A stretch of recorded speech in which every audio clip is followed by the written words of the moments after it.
Avengers issue 3 sees Ghost Rider and She-Hulk's brief friendly team up come to an end as Jennifer's anger gets the better of her and she attacks Robbie. Only it's not an attack but an escape, as Jennifer wants nothing to do with the Ghost Rider and burrows underground, going after the bugs. In New York, Loki's attack on the Avengers and Captain Marvel see him game the warp grenades Carol was planning on using him and the giant final hosts. Even though he is trapped, Captain America is able to throw his shield at the monologuing villain, activating the warp grenades and blasting himself, Loki and the final host away, possibly into the center of the sun where Carol had programmed them to go. At the center of the earth, Black Panther and Doctor Strange fight the alien bugs, whose power is growing rapidly, much to Black Panther and Doctor Strange's surprise. The two heroes are saved by She-Hulk and her pursuer Robbie. Captain America meanwhile finds himself alive and in the sun, along with Loki, who has protected them both with his magic, gloating about how it's hard to kill him thanks to said magic. Loki captures Cap as he tries to get a message off to Tony and the others and plans on taking him with him on his journey with the final hosts.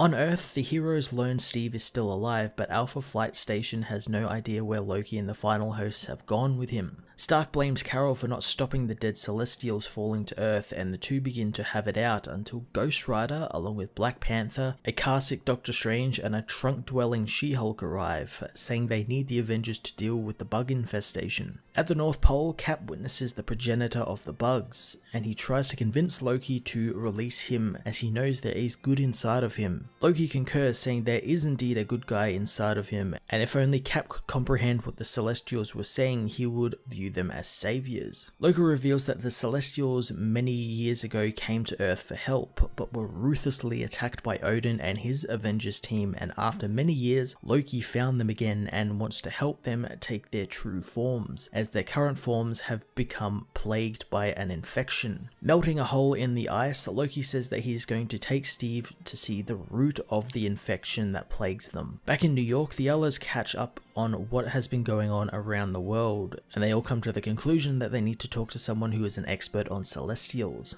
T'Challa says that Captain Britain and the People's Defense Force of China are dealing with the dead Celestials around the world, and while the rest of the team sort out what to do, Thor takes She-Hulk with him to old Asgard, looking to question his old father Odin on the Celestials. The Avengers all head off to their respective jobs around the world, and Robbie is left to find his own way, which he does by giving the scent of the Celestials to his car, which like a bloodhound begins to track it across the ocean towards the North Pole, where Loki reveals the progenitor, the father of the Avengers and all life on Earth, to Captain America. Avengers issue 3 was a fun, action-packed issue that revealed more of Loki's involvement with the Celestials and how his goals might be a bit more heroic than originally thought. I really enjoyed all the stories converging together, especially this early in the game, and they starting to begin to work like an Avengers team, despite Carol and Tony saying they definitely aren't an Avengers team. On another note, I do find it very strange that this is Robbie Reyes' first time meeting a lot of these people. It doesn't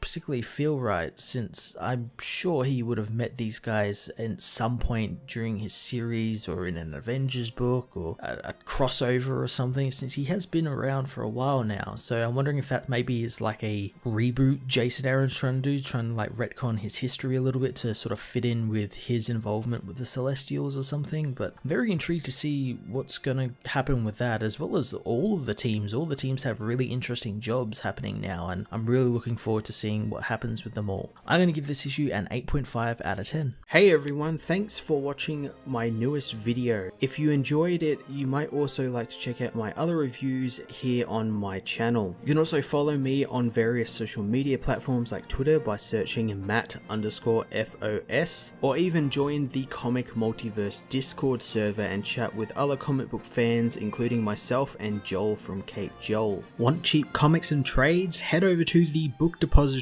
with the link in the description to get the cheapest trades and comics around, along with free shipping anywhere in the world. Until next time, this has been Matt of the Fortress of Solitude. Thank you so much for watching.